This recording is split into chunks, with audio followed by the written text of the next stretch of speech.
Okay, I know you guys are recording, and I had something to say. Can I say it? We're still the whole recording. time. Yeah, we haven't stopped. Okay. Oh, yeah, I forgot. Can I start the show? Yeah, start the show. Okay, start the show. I didn't mark it set. I know this is a week late. I don't care. I don't know about these things, and only people like Josh are going to care that this is a week late. Okay, so the NBA Finals are over. The Oklahoma City Thunder won for the first time ever. So congrats to them. Well, I mean, technically speaking, it's their second championship in franchise history because they used to be the Supersonics. Yeah, that doesn't count, right? Because it's a new city. Well, it does, though, but it doesn't because they've kind of stopped acknowledging that just because of how horrible of a divorce it was. Oh, okay. Like, it was There's bad. so many jokes I want to make right now. So many jokes. Say it, Spencer. You never hold back before. But Josh, yes, because of everything else. Kent, by following your logic, you're still a virgin. Sure, Spencer. Married, and when you get remarried and you go for it again, this is the first time in franchise history at a new location. Yeah, guys, You know, I'm a rookie. When you put it that way, We're going to sign you to a rookie contract. That's what I tell the girls. Yeah, I'm a bench warming rookie over here. Reevaluate you at 5 years. See Help if a we brother sign out. you to an extension. Born again virgin. Okay, yeah, so the franchise has to. Josh, I'm sorry what happened to the show already. KP, who's here, Melanie is here as well. KP says the franchise has two, the Thunder has one. And that's the thing. Oklahoma City, as a city, has a championship now. Okay, can I say that? Yes. These new players have a championship, however long they played. Apparently, the parade wasn't huge, right? Like, not many people cared compared to if it was like Boston or even like Indiana winning or LA, right? they're bigger cities. It's Oklahoma City. Yeah, but like if the Jazz won, can you imagine the parades? Could you imagine? Yeah. I mean, it would be like the days of 47. It would be like the day of 1847 when they settled Utah. It would be like this amazing day that we waited for. They parade all the players like hand carts and everything. I was going to say, great. If we did this, would we in true Utah fashion be like using hand carts with like pooper scoopers following behind? Oh, yeah, absolutely. Absolutely. Yeah, KP says every fireworks every year, we would have that song, that da, da, da. And we'd have Bowler Jack in there. We'd have the ghost of Hot Rod. We would have everyone involved. Al Boone would be there leading the parade. Al Boone? What's his name? Ron Boone? Ron Boone. Al Boone sounds like a discounted country singer. Al Boone's his cousin. Al and Ron. KP's onto something. I think that we would make that a state holiday, like moving forward, like the day the Jazz won a national championship. You know, I won't lie. Every time I hear Queen and We Are the Champions, I get emotional imagining a Jazz championship victory. Mainly, I think of 1998, right? Or 97. And I get emotional. And that happened last night when I went to fireworks at Taylorsville Days, because they had a Queen tribute band, and then they did We Are the Champions near the end. And I started getting emotional because You'd be thinking about the potential of a Jazz team 30 years ago? well, yes, I think about if we won back in 98, but I also think about like, what would it feel like to finally win a championship? Yeah. Well, think back to 3 years ago, Josh. What happened 3 years ago? Josh got married 3 years ago. I think we would need a team that we're all behind, right? And maybe that would happen if they were really good and we'd really get to know the players. Yeah. But if it was random players, I don't think we would care as much. Do you think we will ever have a team like that again? No. In Utah, or even Actually, in sports here's history? the thing. I have no idea. Josh, what do you think? No, just because of the nature of the NBA and how it's changed over the past 7 years. It's the first time in NBA history that they've had 7 different NBA champions in consecutive years. Yeah. And that's kind of what the NBA wants. They want to level out the playing field, so you don't have these repeat champions or three-peat whatever, like the Lakers, the Bulls, Spurs. They want parity, and I think that is good for the Jazz. But the thing is, I mean, the way it's structured, I'm not a huge fan of. I don't even think it's the fact that we have different champions every year and there's quote unquote more parity. I don't think there is. No, me neither. I think it's because of the internet and social media. You don't have the local loyalty that you used to have. I mean, look at me right now. True. I'm wearing an LSU jersey. I cheer for the Packers. Mind you, we don't have a local NFL team, but even people coming into Utah, they're not necessarily Jazz fans because they live in Utah. I can think, and I have a Pelicans fan, a Cavs fan, Just in my friend group right now, and that's right off the top of my head. I think if the Jazz were to get a player, like a major player, like let's say we got a Jaylen Brown or like a really prestige player, I think people would care more and they would maybe get behind another playoffs if we could even make it, which I think we're going to try now. So all this said, Oklahoma City, yada, yada, franchise, born again virgins, it all leads to the NBA draft, which apparently happens a week after the playoffs. And I brought this up a couple weeks ago. I know nothing about basketball anymore except for quizzing Josh on cards, but I think it was a little rigged and Utah Jazz ended up getting fifth. Well, that's just how it goes. And they drafted a player. He was meant to go third, I believe, in the draft, but he went fifth, and his name is Ace Bailey. Yep. And there's a little bit of drama around him. And I don't know if it's just online. I don't know if it's a bad reputation sort of thing or if it's true. He said Melanie says it's always rigged. Thank you, Melanie. He said that he doesn't want to play pre-draft for Charlotte Hornets or the Utah Jazz. Granted, he didn't practice or train with any team. Yeah, nobody. Yeah, he did the training at the Chicago Draft Combine, but if that means anything to anybody. Yeah. But yeah, he did not do an individual workout with any of the top 5 teams or basically anybody.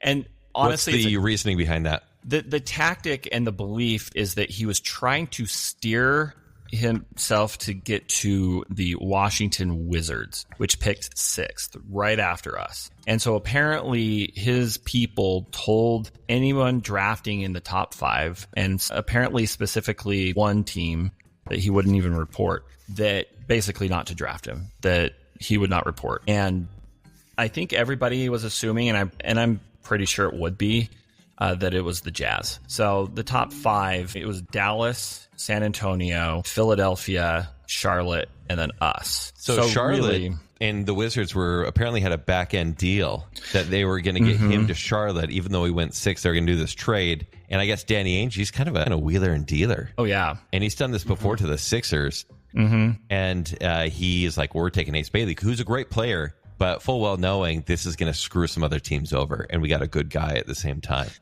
And honestly, and the way that Bailey was kind of trying to steer himself to Washington, both tactics are fairly common in the draft. I think, again, kind of going back to what Spencer was saying with social media and with 24 news, 24/7 news cycles, these stories come out and then I think they become bigger than they probably are. Okay. Because like Charles Barkley didn't want to go to the Philadelphia 76ers back in 1984, and he tried to rig that. He tried to have them pass because he didn't think they had enough money to sign him. Back in 1993, when the Magic had the first pick, they were going to draft Sean Bradley and then trade his rights to Golden State for Anthony Hardaway. Okay. But the Sixers, who wanted Bradley really bad, said, if you draft Bradley, we're taking Anthony Hardaway. Yeah. And so that's why the Magic took Chris Webber. Wow. So these happen. It happens a lot, with this. I think with Ace Bailey, I mean, I don't blame him for not wanting to come to Utah. Our city kind of isn't it's as not fun. Sexy. Well, it's not a sexy location, right? Yeah. Nobody wants to come to Utah. Right. That's nobody. Carmelo didn't even know we existed when he got drafted by Utah. He thought Utah was a city. And now he's a Cowboy. Yeah. I mean, go figure.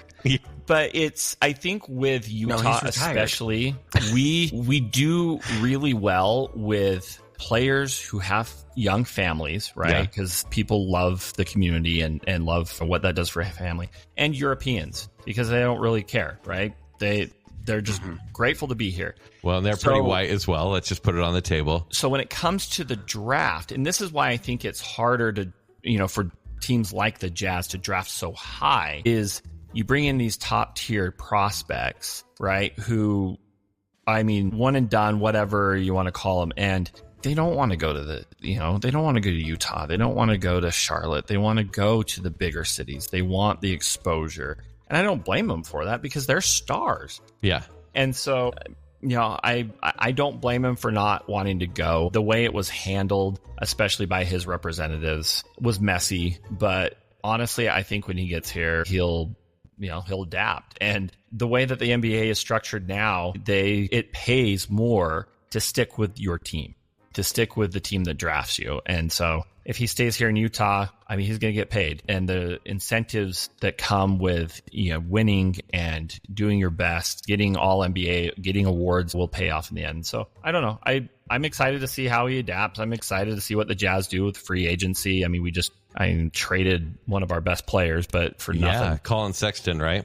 Okay, so what are they going to play him? Is Ace Bailey going to play? Is he going to be played for a year? Are they going to see how he does in the summer leagues? Yeah, I mean, obviously next week or this week, I should say, as of this airing, is summer league.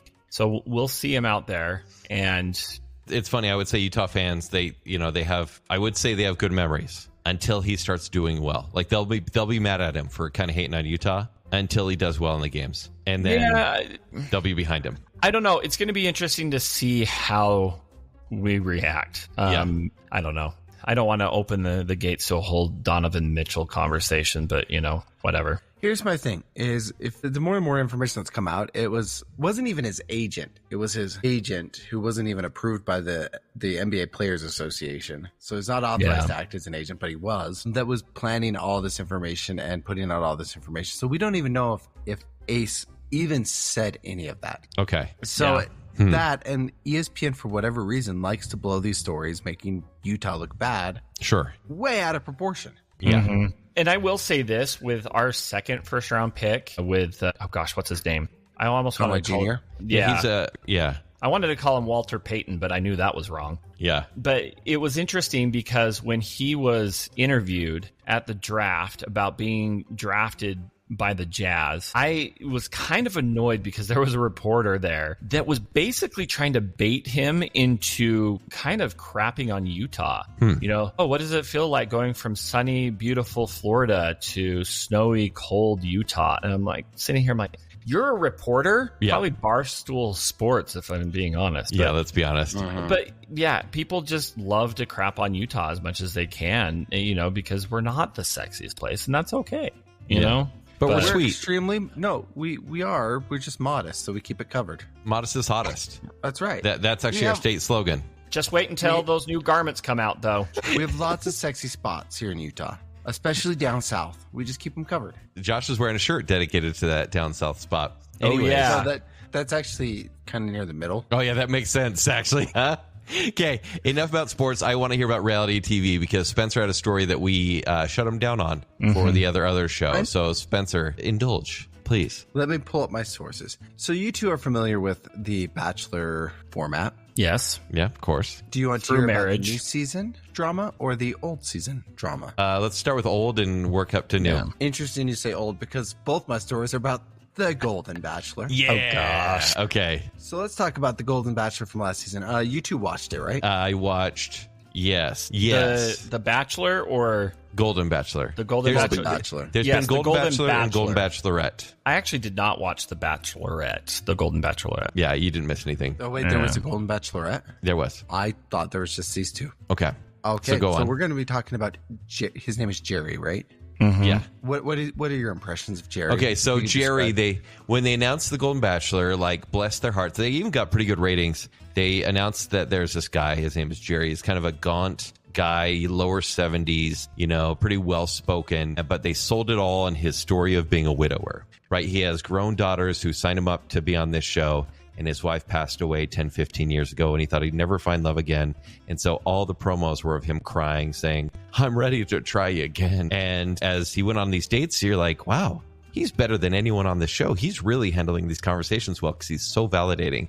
But then it got to a point where it felt phony. Josh, what do you think? Yeah, it felt phony. And then the person he picked, I did not like her. Yeah, she was not good. All. And they didn't work out. No, which is over. It was it wasn't over something about land or whatever, or yeah, It's where they wanted to live, which is such an old person argument to have, if I'm being honest, Yes, but so Spencer, are we missing anything? You're missing quite a bit.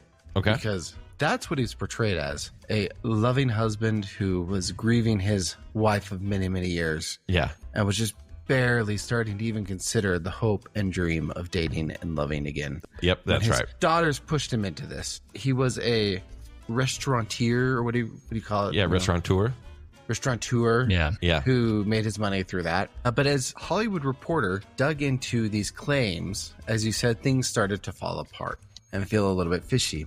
Yay. For example, Gary last owned a restaurant in 1985 What? when he sold his Mr. Quick Hamburger Drive-In franchise in Iowa, where he'd worked his way up from high school. But that's the last time he had worked in. So he wasn't this guy that owns business. chain restaurants. Melanie said, gasp. I hope you're into this as much as we are. Not only that, he did hold many management positions in, or like leadership positions in like food industry, like in meat processing, Sure. but not so much anywhere else. Okay. Now, the other interesting thing is he was pushed into the show by his daughters and he wasn't ready to love again, but was just barely opening himself up to the idea of love with the show, which isn't quite true. At the age of 55, Gasp. which would have been about 2006, Okay. he picked up a post-retirement job installing hot tubs, maintenance, everything else like that, where he met a woman called, we're going to call her Carolyn. That's what they call her in this article, who was 14 years his junior. Okay. That's fine. You know that age. He would go on to have a nearly 3-year relationship with her only a couple months after his wife's death. Okay. I mean, here's the thing. Gasp again, but here's the thing. From what I've seen, and I'm going to throw out a blanket statement. I've seen a lot of men with children that they don't quite know what to do after becoming a widower. And so they do want the help and companionship of someone fairly quickly. And I know I'm generalizing, but I've seen this happen. No, I think that men is don't true. recover super quick. No, that is true, because we have some family friends where after the death of their spouse, they got married. Especially when you have kids. 6 months. Yeah. We're not as capable. I'll just say I wonder how long it was before the Bradys got married and merged their family. immediately. Yeah. All right, Spencer. Okay, sorry, we cut you off. Find that out now. Carolyn was not his only tryst after his wife passed. They reached out to Heather Lanning Adams, who worked at Shady Nook at the time and considered Jerry her friend. Shady and Nook. she reports that he dated a couple of women. While they weren't all very long-term, they weren't short-term either. Gasp. He was with a couple of women for a decent amount of time in what she calls her his bachelor pad that he turned into pretty quickly. There's hints and a tryst. I couldn't find any confirmation on this one, but a lot of his money actually came from his ex-wife. Like from inheritance or money that she made? Well, I guess that'd be both at this point. Little column A, little column B. Okay, sure. The bulk of his wealth does come from marrying into her. Okay. And then that was left to him when she passed. I'm digging this rabbit hole. He was also oddly close to his pool boy, who moved in with him shortly after her death. Melanie, if you don't say gasp right now, I think we're missing out on something. Okay. So, There it Jerry. is. Okay, so just to recount, he had a relationship 3 months after, but it was one of many. And granted, I will say, for someone on the dating apps, there's a feast or famine when it comes to dating apps. And I'm not saying it's like immediately after becoming a widower, this is what you do, but you can match with like multiple people at one time and conversations can go well for about a month. And then it all kind of dies off and then it's a famine. Is it something like that? Did he just kind of match with a lot of people and do well in the dating apps? Or is this just a lifestyle he was trying to keep up? Maybe a little column B. Okay. But the way that Carolyn puts it, it's a little bit different. Okay. Carolyn was coming out to the Davenport estate to work on his wife's estate when he would ask her to help him with donating his ex-wife's wardrobe to Dress for Success. She was happy to help, and then Jerry would take her to dinner as a thank you as the relationship developed. Carolyn says, now, the idea that I go out with a recent widower mortifies me. Poor choice of words, Carolyn.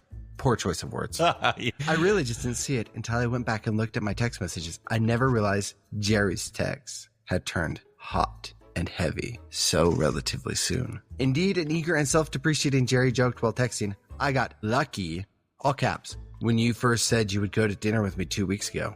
I mean, how often does an old geezer get with a beautiful girl? And soon thereafter, Jerry texted, you're the right woman for me. No need to look further. Yeah.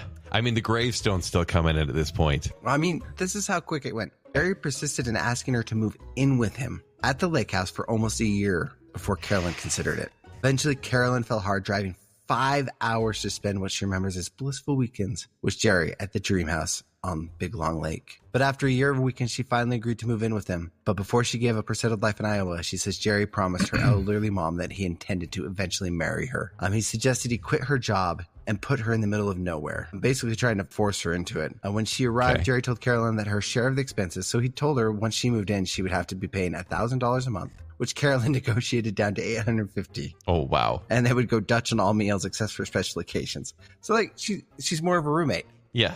And he would, like, get really angry if she didn't clean up. Jerry insisted Carolyn make the bed before she came down for breakfast. What the? As she was packing for Jerry's high school reunion set to take place in 2019. I'm not taking you to the reunion looking like that, Carolyn calls himself as he pointed to her body. She'd put on 10 pounds from stress, he says, but it certainly wasn't fat. This invitation led to them breaking up. But these were not the only comments like that were not uncommon in the household between Jerry and Carolyn. Again, gasp. Just basically, long story short, I'm not going to allegedly talk about the alleged tryst with the pool boy or the alleged implications that he is the reason that his wife passed from a viral infection. I think, why sign up for a reality show if you have some skeletons in the closet, or you're not the best, you don't have the best reputation, right? Because with the age of social media, it's all going to come out. With Reddit, mercy. Oh, come it's on. all coming out. It's an ego trip, right? There's some, and plus it's a transaction. They want something more than just love. Let's be honest. Yeah. You know, they want the money, they want the fame, they need that in some regard. I know, because I'm like, story. Okay, Spencer, I love that you're bringing up The Bachelor, not Josh and I. So keep going. I don't know. Makes my job easier. Yeah. Like you said, I found both these on Reddit. So okay. So this is the other one. This is the new season of The Golden Bachelor that is being produced currently as we speak. Mel Owens, former NFL linebacker, told producers. Now, I want KP and Melanie to kind of chime in on this one. This is kind of Am I the Rooster? Okay. Yes, we do love Reddit Melanie. No, So we chime don't. in. Josh, Kent, Melanie, KP, Am I the Rooster? New Golden Bachelor told the producer he'd cut any woman his own age. So Okay, keep going. for his second outing, the Golden Bachelor revealed that it would be skewing a little younger than the 72-year-old Jerry Turner, Jeez. selecting 66-year-old former NFL linebacker Mel Owens. According to Deadline, one of several outlets picking up the story, in which the retired player and lawyer talked about the long, arduous process of being selected in the show. After having finally gotten the gig, producers on the series asked Owen, who, we'd like to reiterate, is 66 years old, that his candidates would be, and he made it clear he was looking to TV date women between 45 and 60. Just being honest, he said. Owen said he doubled down on this stance in conversation with the show's executive producers, despite reassurances that the women I selected for him would be hot. The Mel Owens, man 66 years old, said, if they're 60 or over, I'm cutting them. Owens, 66, said producers did push back against this take, reminding him, this is not the Silver Bachelor, it's the Golden Bachelor. Are they teasing the Silver Bachelor? Are they teasing the Silver Bachelor? Guys, put me in the show if that's the case. oh Put me in, gosh. coach. Put me in. I'm ready. Talking in the interview, they apparently weren't wild about him using the football terminology like cut to describe sending his fellow sexagenarians, great choice of words, home. I took that class. Unlike Carolyn's choice of words in the last one. Yeah. Talking in an interview, Owens went on to describe his ideal woman, saying she's a lifetime learner, and then about 5 different ways of saying she should be good looking and in shape. The phrase stay away from the artificial hips and wigs is deployed. So yeah, he's refusing to have any contestants his own age. He wants them between 45 and 60 years old. Oh my gosh. Preferably 15 years younger. So a big emphasis about the Golden Bachelor is, hey, it's never too late to find love, right? It's all about, you may have gone through a lot and you may not be a hot tub ready as a regular Bachelor show is, but it's about accepting people for where they're at in life. And this guy is doing himself no favors. No, none. Like, he's going to be destroyed on social media. I mean, Yeah, he I'm not- already is. Yeah. I'm not watching the season. Yeah, 'cause I won't don't care if lie. he finds love. No, I want him to find the total opposite. Like I want him to find the pool boy that Jerry left behind. You know, that poor pool boy, though. What a dork. You don't say things like that. You know, TV producers know well enough that they're going to put relatively attractive people on TV or likable people. They're not going to be like, hey, man, we went for someone that's 10 years older than you. They're not going to do that. What a dork. Yeah, but they could put just likable people on, like Betty White. Yeah. KP, the Golden Girls are younger. Here's the thing. How old were the Golden Girls when that show was on? Everyone says they were like in their 40s. I don't believe it. You look it up. No, they were around the 60s because Betty White was born in what, 1922? When the show started, they were 53. The age were about 50 to 53, and when they finished, they were about 60 to 62. Okay. So I don't like this. Yeah. Wow, that's crazy. But Blanche, she could get it all day. Kent, how does it feel to be closer in age to the Golden Girls than Friends? I know, isn't that crazy? Oh gosh. Yeah. Don't do that to me. Listen, hey, Silver Bachelor, I won't be too choosy. Just put me on.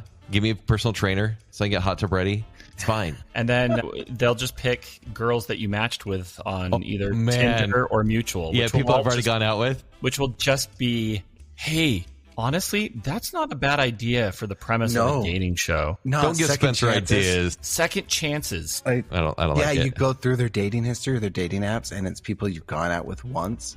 Yeah. So actually, this is interesting because I'm listening to a book called Decisive. Is it Decisive?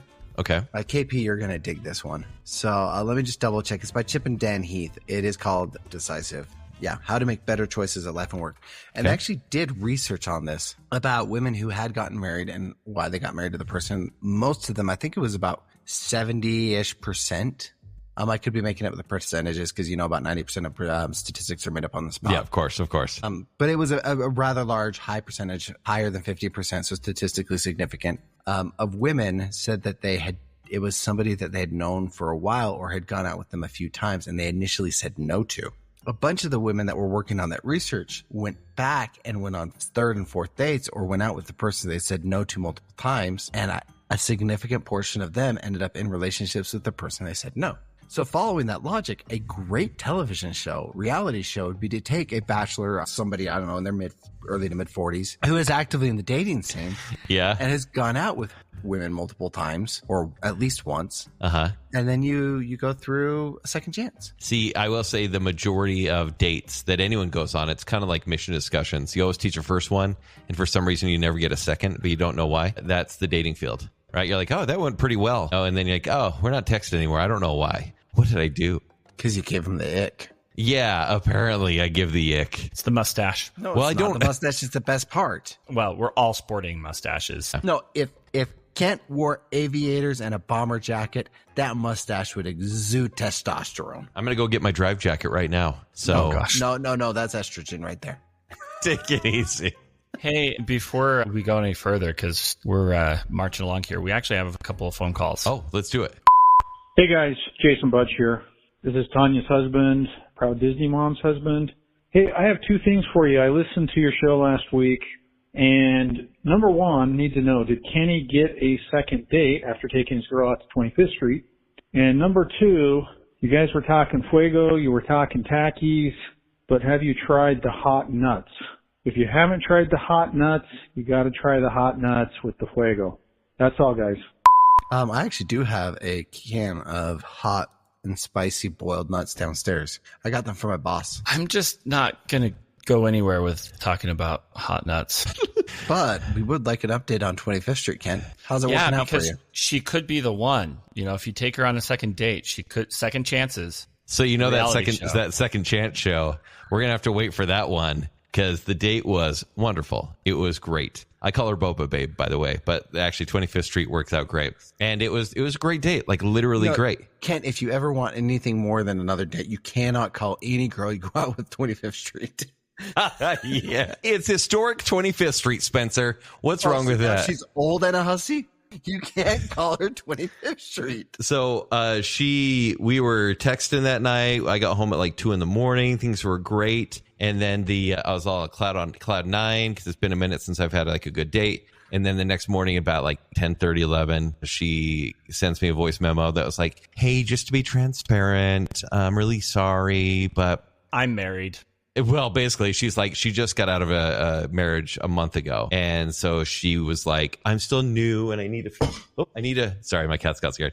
I need to figure something out. And that was a water bottle, not a cat. A water bottle and cat, Spencer. But she basically said, I need to figure some stuff out and I can't get too serious with anyone. I'm like, I wasn't asking to get too serious. It was a second date. Do you know who I am? Yeah. Josh. But then, I was like, hey, I get it. Like, and honestly, I try not to date people that are divorced for under a year, like truly, because there's so much people need to work out in their lives and kind of find this new foundation. And I was like jumping the gun. I think I was like, oh yeah, she's really cute. So, and we get along. So let's see what happens. Clearly she wasn't ready. So she kind of was hey, I still like talking to you. Can we talk more? I'm like, oh, friend zone that quick, huh? And we talked for a couple nights and now we don't talk anymore. So 25th Street is a nickname. Yeah, she's back to 25th Street because I'm never going there at night and I'm never seeing her at night. I agree with Melanie. Yes. She shouldn't have even gone out with you if that was the case. Yeah, I think she wanted a $75 sushi dinner. Let's be honest. Dude, why are you not going to 50% off sushi? It's because I was trying to make a good impression by going to Tona, and I didn't want to say, hey, let's meet up at 50% off sushi. Dude, just believe in the power of sushi. You don't have to pay believe in the power for of sushi. I mean, you're right. Because guess what? One of the rolls was amazing. It was so good. The other two, it's fine. It's sushi. Look, no, 50% off sushi is not going to get you food poisoning. But if you want to go a little bit cheaper and still get good sushi, Taka Sushi here in Clinton. Great. Okay. I'll do that next time. Well, I'll just, I'm going to just do a walk around the park for my next date so I don't, go broke. You blew your budget already. Yeah, a little bit. Anyways, hey, Proud Disney Dad, there's your update. Yes. All right, next phone call. Hey, guys. It's Rick. Just wanted to call in because I realized it's been a while since I did that. And first off, I wanted to congratulate Spencer on getting his master's degree, his MBA. That's awesome. So finally now he can come out and play with everybody and, do all the fun stuff. Second thing, Josh, just wanted to check on you, make sure you're still alive after being up all night, traveling to Beaver to run a half marathon. Just making sure you're okay after running it with Blue yesterday. And last thing, just want to make sure you guys have your costumes, outfits all ready for next week for Superman. I will not tolerate any hate for the new movie, so just be prepared for that. And Kent, just wanted to let you know that there is room for James Gunn's Superman and for Zack Snyder's Superman, Henry Cavill, but we can have that discussion next week. Anyway, looking forward to going to see that with you guys next week. I think it's going to be fun, and I look forward to having the Superman discussion with Kent. I'm excited. You guys are awesome. Love what you're doing. Love the show. Anyway, talk to you later. Bye. Well, first off, I should say congratulations to Master Myers. Oh, yeah. Thank you. Master Myers, that's what we're calling him? Oh, yeah, you got to go by the title now, I'm still Bachelor Hanson. Go figure, and I'm married. All I've got to say is Anakin can suck on these. Oh, don't. Good thing I'm editing that one out. Yeah. Yeah, so the race was good. The Beaver race was good. Yeah, well, both Blue and I ended up puking throughout the race. That was fun, but, both of us. But, yeah, it's Beaver. I don't know what else to say. I was going to go back to my Anakin joke there, but you know what? Actually, that was 100% man.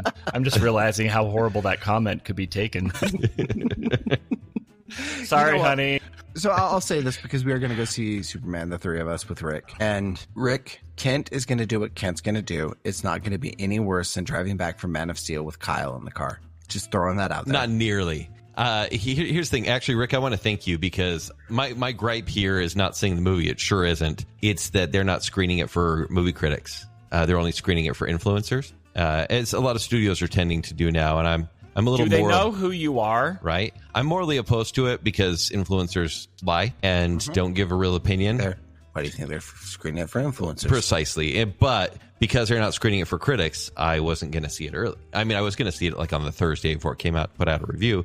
But Rick bought us tickets, and that's awesome. So we're going to go 3 days early, and I'm very appreciative. And I agree that there's room for both Elseworlds versions of these characters, and we'll definitely get into that conversation. I'm going to tell you why Warner Brothers doesn't allow that kind of stuff. But I agree with you, Rick. I wish it was the case. I am actually now picturing Kent in between Cavill and our new Superman as he lights up a cig on 25th Street Charlton Heston Hotel. Hoping that one of them will take me out on a second date, But I'm pretty excited because, Rick and I haven't been able to hang out much, only while playing Hot Ones. And so it'll be kind of fun to go see this movie. And Speaking of Hot Ones. Yeah, go on. And we're not talking about nuts anymore. No, we're talking about beans. Okay. Jelly bellies, to be exact. I hate Jelly Bellies. My daughter really, really, really wanted to play Bean Boozled. and I only had one version of the game, the spicy version. So I ordered her specifically the regular, family edition of Bean Boozled. Yeah.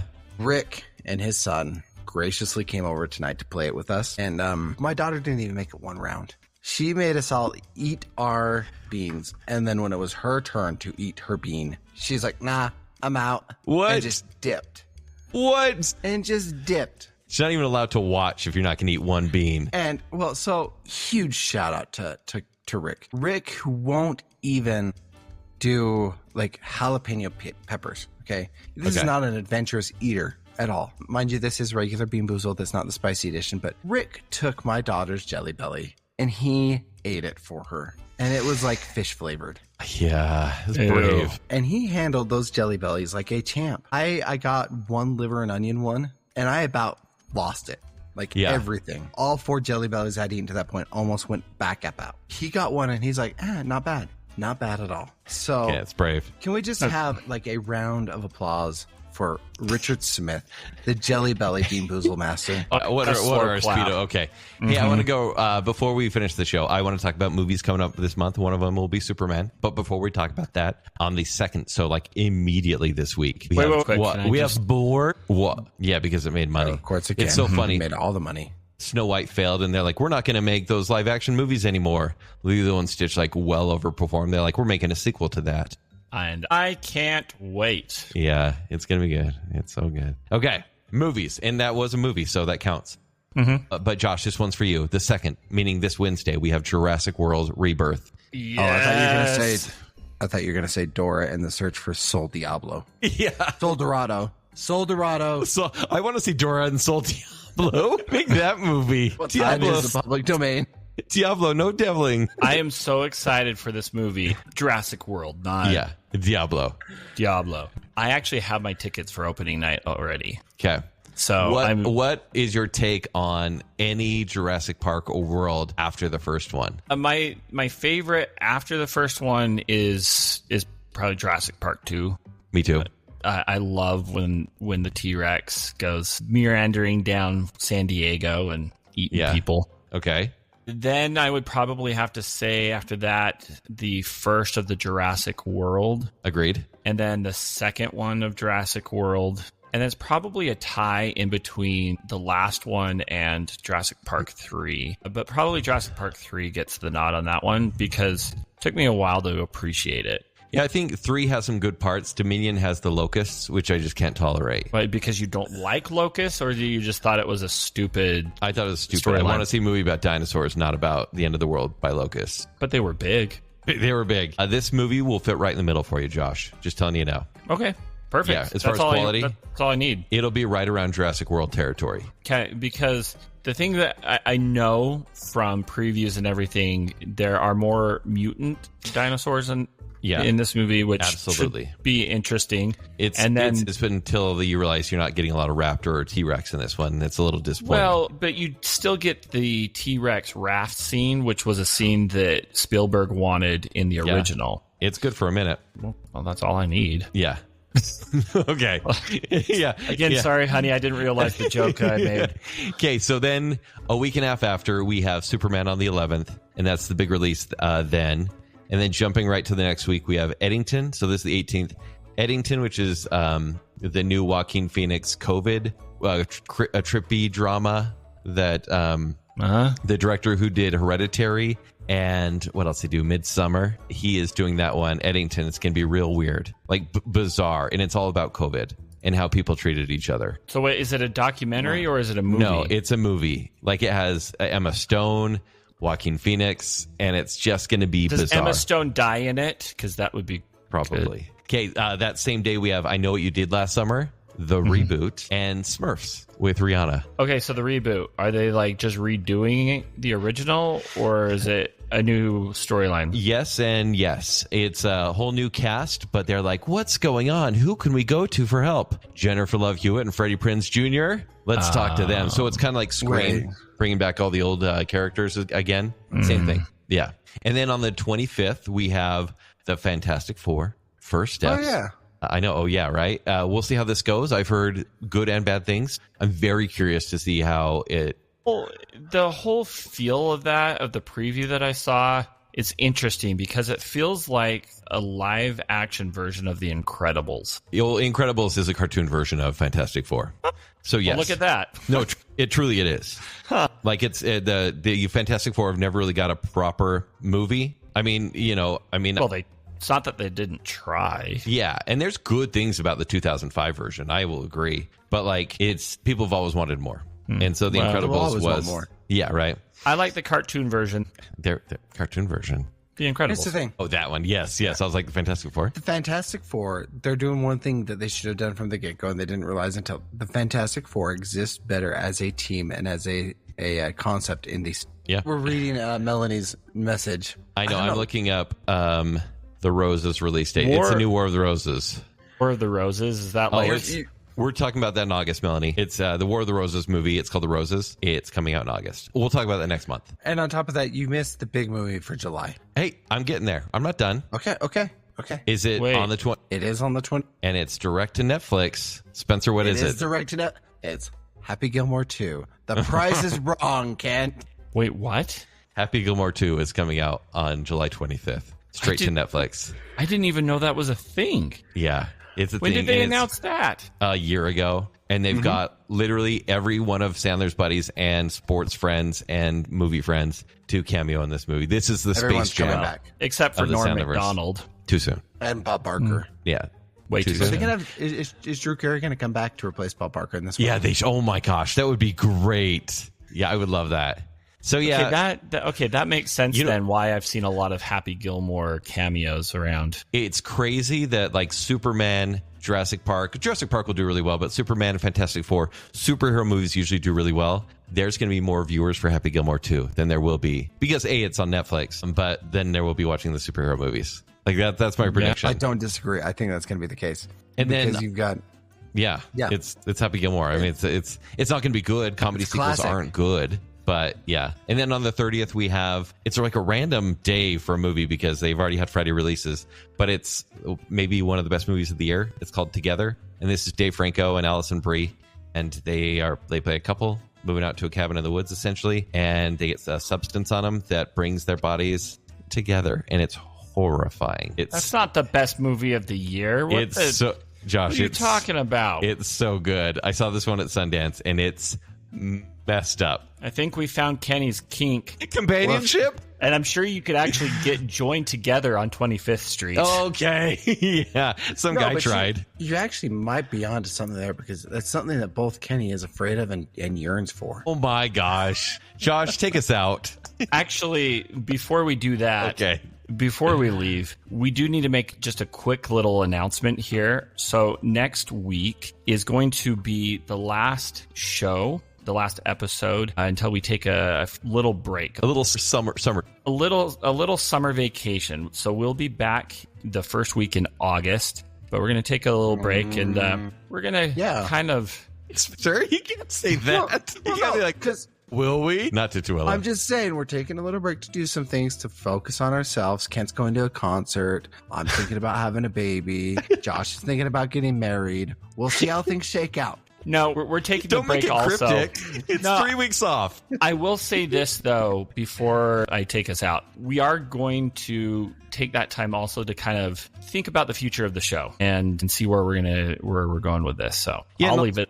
And honestly, like we've got a lot of feedback from people, but I actually want to know like guest hosts to bring in. I want to know like different formats we can do too, because we want to just keep it fresh, just so all y'all keep enjoying it. Because if you're not evolving, you're like dying. We're coming back. Spencer, stop it! Spencer's not coming back. He's going on paternity leave. But again, that vacation is going to happen after next week's episode. Yeah, so we'll be back next week. But still, call us next week. Give us some voicemails. Paternity leave, like the podcast version of taking a pet to the farm. Yeah. Yes. Okay, now Josh, take us out. You've just listened to The Other Show with Kent Dunn, Josh Hansen, and Spencer Myers. The Other Show is a Fat Squirrel production. Show design and audio editing is done by me, Josh Hansen. Sales and business manager is Spencer Myers. And resident sex appeal by none other than Kent C. Dunn.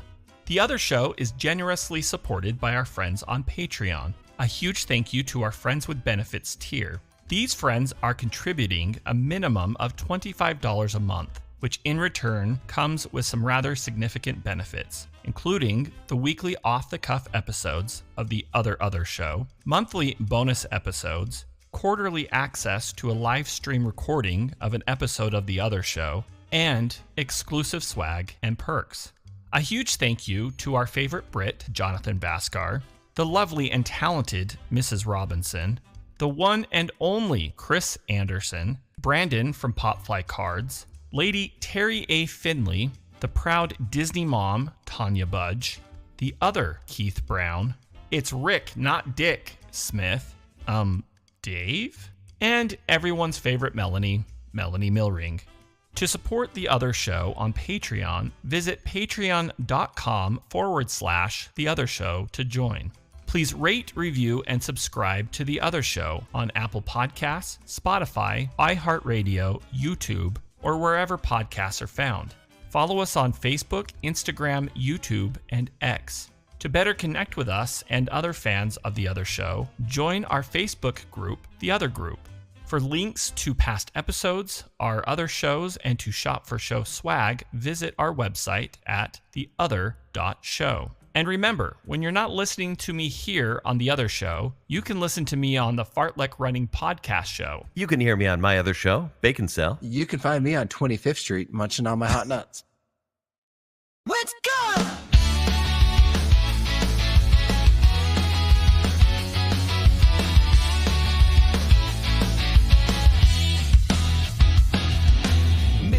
Buzzing down the avenue, neon flickers, got a paper bag of truth. Streets alive with drama on display. He's shouting about crypto, she's walking away. Some kids crying in a Pikachu shirt, couple fighting over who texted first. And me, I'm chilling, I got all I need, a warm brown bag and a salty seed. They're kissing weird, she's dodging his face. That sushi sweating in a questionable case, but I'm not fazed by lovers or lies, just popping hot nuts, watching chaos rise.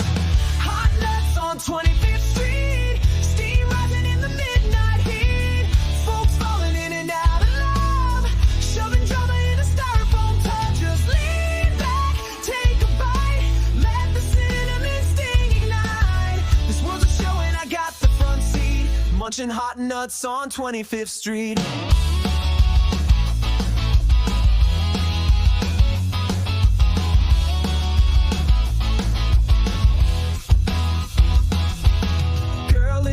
Doing TikTok twirls, dude with nunchucks trying to impress girls. Discount sushi, crab with a K. The spicy rolls got salmonella sway. Someone's mom just cursed out a mime. Someone else proposed for the 6th time, but I'm just grinning. I got my sack with roasted dreams and a nutty snack. She said, wanna split a rainbow roll? I said, nah, I'm good with this warm little bowl. If I'm gonna risk it, it ain't with fish. My nuts deliver every wish. Hot nuts on 25th Street, watching heartbreak skip a beat. Sparks flying and tempers flare, while I'm stacking like I haven't a care. Roasted sweet, a little obscene, midnight munch on a vivid scene. Let the world keep being offbeat. I got hot nuts, unhot nuts on 25th Street. So let the drama dance and the sushi slide, let the awkward glances collide. Me, I'm good, I'm feeling complete, just me and my nuts on 25th Street. Hey!